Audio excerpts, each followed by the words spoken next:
नमस्कार, बहुत स्वागत है आप सभी का। आपके साथ मैं पल्लवी रविंद्र सिंह। बिहार की राजधानी पटना के दानापुर के फुलवारी शरीफ में दो महादलित बच्चियों के साथ रेप की वारदात सामने आई। आरोपियों ने दोनों नाबालिग बच्चियों को पहले तो अपहरण किया, फिर रेप की घटना को अंजाम दिया। इस घिनौनी वारदात में एक बच्ची की जान चली गई है, दूसरी बच्ची खून से लथपथ हालत में मिली। अब आरोपियों की गिरफ्तारी के लिए पीड़ित के परिजनों के साथ गुस्साए स्थानीय लोगों ने विरोध प्रदर्शन किया। पीड़ित परिवार का कहना है कि दोनों बच्चियां घर से जलावन लेने के लिए निकली हुई थी। इस मामले में पुलिस ने हत्या, अपहरण, दुष्कर्म का केस अज्ञात लोगों के खिलाफ दर्ज किया। वहीं 7 वर्षीय मृत बच्ची के शव का अब तक पोस्टमार्टम नहीं हुआ। 48 घंटे बाद भी दरिंदे फरार हैं। लोगों में पुलिस प्रशासन के खिलाफ काफी आक्रोश है। स्क्वाड से जहां जहां भी मूवमेंट प्रतीत हुआ वो भी इन्वेस्टिगेशन में लिया गया है। मृत बच्ची को पोस्टमार्टम के लिए एम्स भेजा गया है और जो बच्ची घायल अवस्था में मिली है उसका भी उपचार एम्स में चल रहा है। प्रयास किया जा रहा है कि पहले तो वो ट्रॉमा से डील कर पाए, उसके बाद घटना संबंधी जो भी जानकारी सूचना वो दे पाए, जिससे हमें अनुसंधान में सहायता मिले, वो जानकारी हम ले सकें। फर्द बयान में जो भी बिंदु आए हैं उन सभी बिंदुओं पर मेडिकल रिपोर्ट के आने के बाद ही पुष्टि की जा सकती है।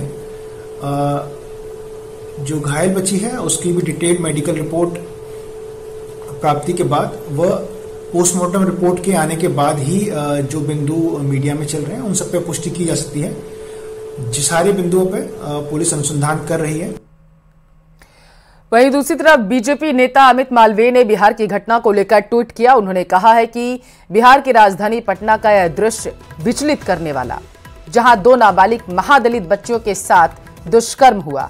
8 साल की बच्ची की जान चली गई और 10 साल की बच्ची जीवन और मौत के बीच संघर्ष कर रही।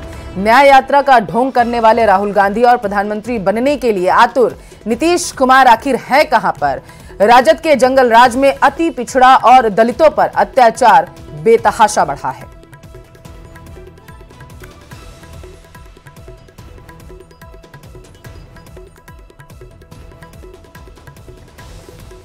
घटना को लेकर बीजेपी सांसद रामकृपाल यादव भी परिजनों से मिले हैं। उन्होंने कहा है कि पूरा बिहार जल रहा, लोग डरे हुए हैं, बच्चियां स्कूल जाना छोड़ रही हैं। 2 दिनों से बच्चियां डर की वजह से स्कूल नहीं गईं। बिहार जल रहा है यार, कोई आदमी सुरक्षित नहीं है। यहाँ के लोगों ने कहा कि दहशत में हम लोग हैं।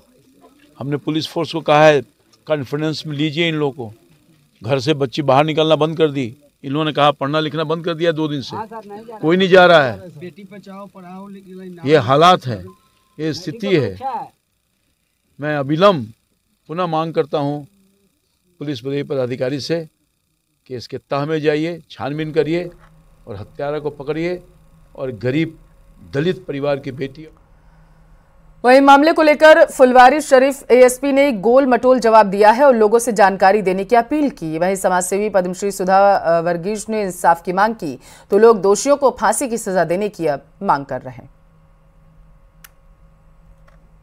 वार्ता हुई, उसमें हम सभी ने उन सबको ये समझाया कि हम लोग इसमें लगातार प्रयास कर रहे हैं और जल्द ही जो इसके लिए जिम्मेदार लोग हैं उनकी गिरफ्तारी कर ली जाएगी, तथा जो उनकी मांगे थी जो मुआवजा और बाकी सहायता के लिए, उसके लिए भी हमने उनको कहा कि उसके लिए भी पूरी कागजी प्रक्रिया प्रशासन के द्वारा कर दी गई है और जो 1-2 दिन का स्वाभाविक समय लगता है उस समय के बाद जो मुआवजा और जो बाकी चीज़ें हैं वो भी मिल जाएंगी।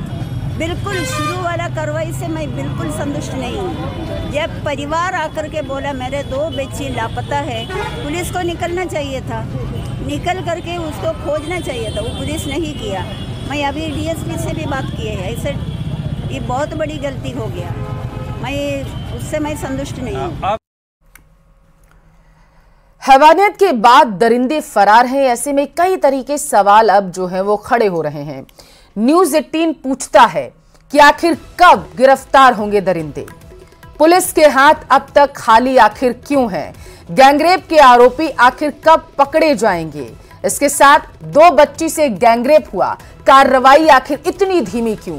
बेटियों की रक्षा आखिर किसकी जिम्मेदारी? कब रुकेंगी अपहरण और रेप की घटनाएं? पटना पुलिस की नींद आखिर कब खुलेगी? एफएसएल की जांच में आखिर क्या मिला है? सूत्रों के हवाले से खबर सामने आ रही है। खबर संसद के बजट सत्र से जुड़ी हुई है। 31 जनवरी से 9 फरवरी तक होगा संसद का बजट सत्र। 31 जनवरी को राष्ट्रपति का अभिभाषण होगा, ऐसी जानकारी है। सूत्रों के हवाले से बड़ी खबर आप तक पहुंचा रहे हैं। और 31 जनवरी को आर्थिक सर्वेक्षण पेश होगा। सूत्रों के हवाले से बड़ी खबर आप तक पहुंचा रहे हैं बजट सत्र को लेकर।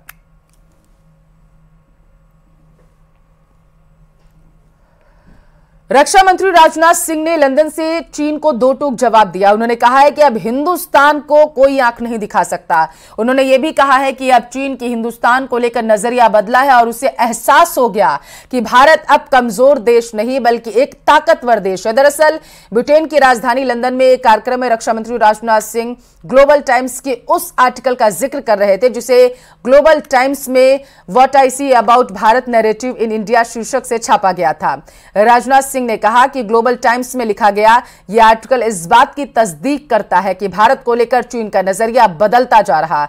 इस दौरान रक्षा मंत्री गलवान घाटी में हुई झड़प का जिक्र करना भी नहीं भूले और उन्होंने कहा है कि 2020 में भारत और चीन के बीच आमना सामना हुआ।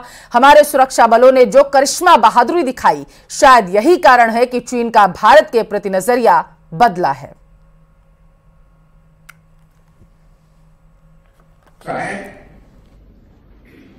2020 में जो भारत और चीन के बीच फेस ऑफ हुआ था, उसमें हमारे सेना के जवानों ने जो करिश्मा दिखाया है, जो बहादुरी दिखाई है, शायद उसके कारण चाइना की धारणा भारत के बारे में बदल गई है कि भारत अब कमजोर भारत नहीं रहा, भारत अब दुनिया का ताकतवर देश बन गया है। और हमारा डिफेंस प्रोडक्शन पहले बहुत ही कम हुआ करता था, लेस देन 30,000 या कितना था करोड़, कुछ ऐसे ही था। उसके पहले तो और भी कम था। अब 1,08,000 करोड़ से अधिक का हो गया हमारा डिफेंस प्रोडक्शन।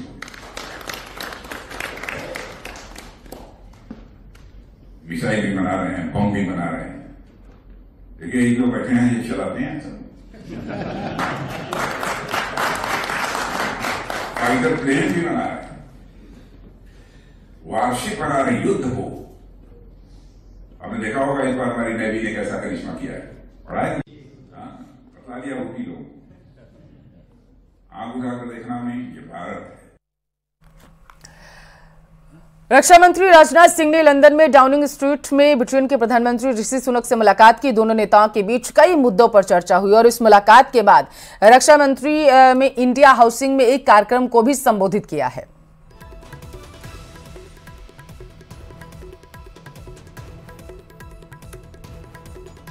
राजनाथ सिंह और ऋषि सुनक के बीच मुलाकात हुई है। कई मुद्दों पर दोनों नेताओं के बीच बातचीत हुई है, ऐसी जानकारी सामने निकल कर आ पा रही है। बताते चले कि ब्रिटेन के दौरे पर देश के रक्षा मंत्री राजनाथ सिंह हैं और ये मुलाकात बेहद महत्वपूर्ण। बड़ी खबर आप तक पहुंचाएंगे। चीन के साथ संबंधों को लेकर chief of army staff general Manoj Pande ने बड़ी बात कही। उन्होंने कहा है कि LAC पर संवेदनशील स्थिति बनी हुई है, हालांकि वहां कोई हलचल नहीं है। उन्होंने बताया कि किसी भी आपात स्थिति से निपटने के लिए सेना पूरी तरीके से तैयार है। ऐसे हालात में चीन से निपटने के लिए फ्रंट पोस्ट पर सेना की तैनाती के साथ साथ रिजर्व फोर्स भी तैनात की गई। उन्होंने ये भी जानकारी दी है कि चीन के साथ लंबित मुद्दों को सुलझाने के लिए कूटनीतिक और सैन्य तौर पर बातचीत जारी है।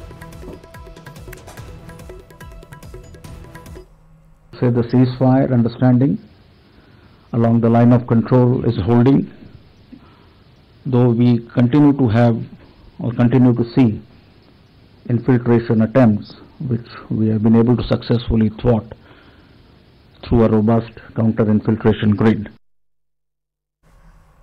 जयपुर ग्रामीण से आ रही बड़ी खबर आप तक पहुंचाएंगे। जलदाय विभाग की JEN APO न्यूज 18 राजस्थान की खबर का बड़ा असर हुआ है। जलदाय विभाग की JEN अर्चना सुमन APO हुई हैं। संयुक्त शासन सचिव ने जारी कर दिए हैं आदेश। JEN का युवक से पैसे लेने का वीडियो जो था वो वायरल हुआ था, हालांकि उस दौरान उन्होंने इन बातों से इनकार कर दिया था। वीडियो वायरल हुआ था तो कई तरीके के सवाल उठने लगे थे। पुलिस ने एक ऐसे गैंग का खुलासा किया है जिसमें मां और बेटी मिलकर लोगों को हनी ट्रैप का शिकार बनाती थी। गैंग के सदस्यों का तरीका बेहद खास था। आरोपी पुलिस केस करवाने और इज्जत जाने का डर दिखाकर लोगों को कंगाल कर देते थे।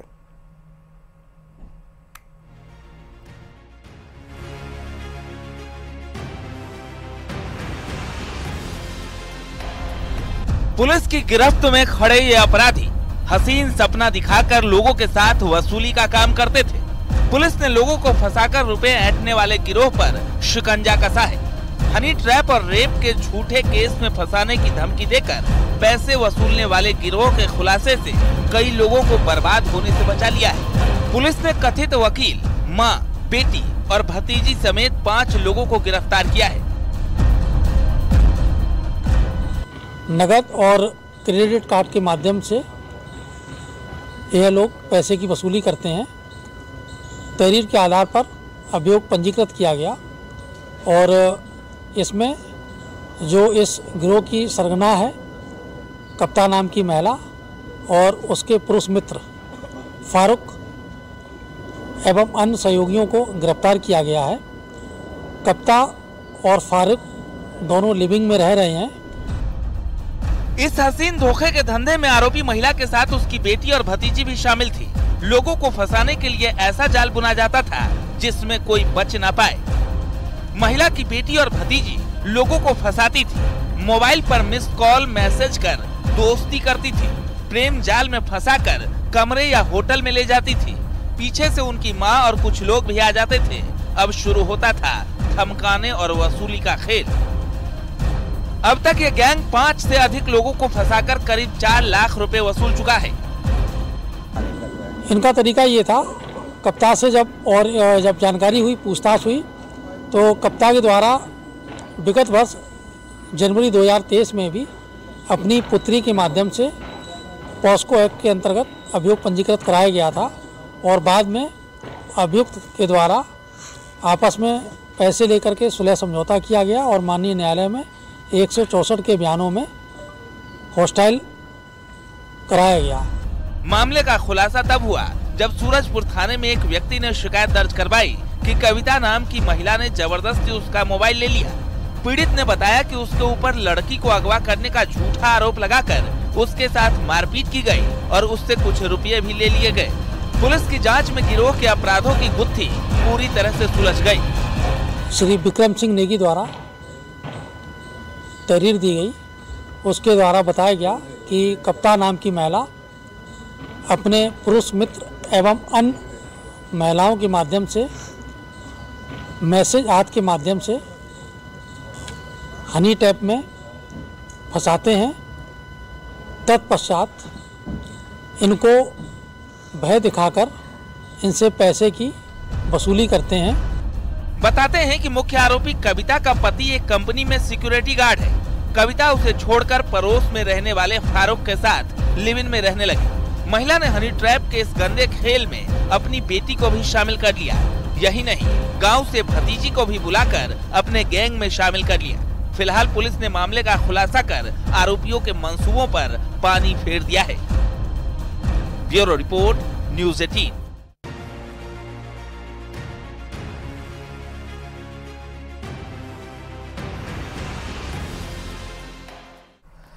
अयोध्या में आयोजित होने वाला राम जन्मभूमि का प्रतिष्ठित समारोह जो है आतंकियों के निशाने पर है। राजनेताओं और नौकरशाहों के लिए बड़ा खतरा बन सकता है। असामाजिक तत्व माहौल बिगाड़ने की कोशिश में सुरक्षा एजेंसियों ने अलर्ट जारी कर दिया है। खुफिया एजेंसियों ने अपने अलर्ट में आशंका जाहिर की है कि इस समारोह के चलते अनेक राजनेताओं और नौकरशाहों को अपना निशाना बनाने की कोशिश की जा सकती है। खुफिया एजेंसियों के अलर्ट के बाद तमाम सुरक्षा एजेंसियों की एक बैठक भी हुई, जिसमें इस खतरे से निपटने के लिए समीक्षा कर व्यापक इंतजाम करने के निर्देश दिए गए। साथ ही सुरक्षा बलों को समारोह के पहले से ही सतर्क रहने के लिए कहा गया, जिससे आतंकवादी संगठन और उससे जुड़े तत्व आसपास के इलाकों में अपनी पैठ न बना सके।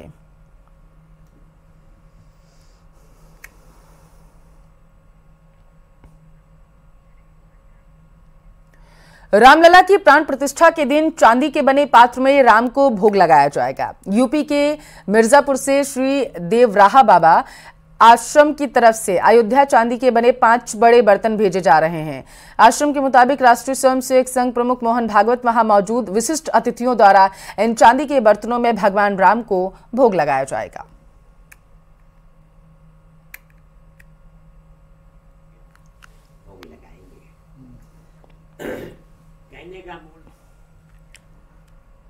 22 जनवरी को अयोध्या में प्राण प्रतिष्ठा का भव्य कार्यक्रम होना है और इसी दौरान 17 जनवरी से 22 जनवरी के बीच रोजाना शाम 4 बजे से 8 बजे तक अयोध्या में रामलीला होगी। मंदिर से 100 मीटर की दूरी पर रामकथा पार्क में इस रामलीला का मंचन होगा। अयोध्या की रामलीला में राम का किरदार निभाने वाले अभिनेता राहुल भूचर और सीता का किरदार निभाने वाली ममता जैन से न्यूज 18 ने खास बातचीत की। जनवरी से 22 जनवरी के बीच में अयोध्या में रामलीला होगी, अयोध्या की रामलीला। और उस अयोध्या की रामलीला के दो मुख्य किरदार हमारे साथ मौजूद हैं जो कि श्री राम का किरदार निभाएंगे और सीता का किरदार निभाएंगे। पहले मैं इनका परिचय करा देता हूँ। राहुल भूचर अभिनेता हैं, ममता जैन अभिनेत्री जो कि उसमें अपना किरदार निभाएंगे। सबसे पहले 22 तारीख का जो कार्यक्रम है उसके बारे में क्या कहना चाहेंगे? प्राण प्रतिष्ठा का कार्यक्रम होने वाला है और आप जो है वहाँ पर रामलीला उसी वक्त वहाँ पर मंचन कर रहे होंगे, क्या पहली प्रतिक्रिया क्या है? जय श्री राम। सबसे पहले तो मैं धन्यवाद करना चाहता हूँ सबका जो जो भी इंसान इस कार्यक्रम में इन्वॉल्व है, जिसकी वजह से ये कार्यक्रम हो रहा है, जिनकी वजह से ये मंदिर का निर्माण कार्य पूरा हुआ, जो भी लोग हैं आज जीवित हैं या मृतक हैं या जैसे भी हैं, जिन्होंने भी हल्की सी भी कंट्रीब्यूशन करी है, ये सब उनके नाम पे समर्पित है। क्या कहना चाहेंगे आप? सीता का रोल उसमें निभाएंगे, नॉर्मल जो रामलीला होती है उससे अलग ये मंचन होने वाला है। देखिए बहुत ही बड़ा अवसर है ये, तो बाकी जितनी भी अब तक हुई है उनसे तो और ज़्यादा अच्छा ही है ये। तो बहुत उत्साहित है हम वहाँ पर परफॉर्म करने के लिए। बहुत ही शुभ अवसर है हमारे लिए और हम बहुत ही अपने आप को फॉर्चुनेट महसूस करते हैं कि हमें वहाँ पर परफॉर्म करने का मौका मिल रहा है। मुझे माता सीता की भूमिका निभाने का जो ये मौका मिला है, मैं इसके लिए खुद को बहुत ही सौभाग्यशाली समझती हूँ। अयोध्या धाम के लिए रेलवे की क्षमता निर्माण पर केंद्रीय मंत्री अश्विनी वैष्णव ने कहा है कि अयोध्या में 5 स्टेशन हैं और सभी की क्षमता बढ़ाने के लिए स्टेशन को विकसित किया जा रहा है। लखनऊ से आ रही लाइन को डबल किया जाएगा और वाराणसी जा रही लाइन को भी डबल किया जा रहा है। वहीं वंदे भारत स्लीपर ट्रेन पर केंद्रीय मंत्री ने कहा है कि वंदे भारत स्लीपर की प्रगति बहुत ज्यादा अच्छी है और मार्च तक आने का इसका जो लक्ष्य है, लगभग हम उस लक्ष्य तक पहुंच जाएंगे। बहुत जल्द हम पहला वंदे भारत स्लीपर देखने वाले हैं। कोई इन सब की कैपेसिटी बढ़ाई जा रही है। सर, वंदे भारत स्लीपर की भी काफी बात हो रही थी, उस पे क्या प्रोग्रेस? वंदे भारत स्लीपर की बहुत अच्छी प्रोग्रेस है और जो मार्च तक आने का इसका टारगेट है, करीब करीब we are meeting that target. Very soon we should see the first Vande Bharat sleeper roll out. और चलिए इसी के साथ फिलहाल के लिए इस बुलेटिन में बस इतना ही। यहाँ वक्त एक छोटे से ब्रेक का।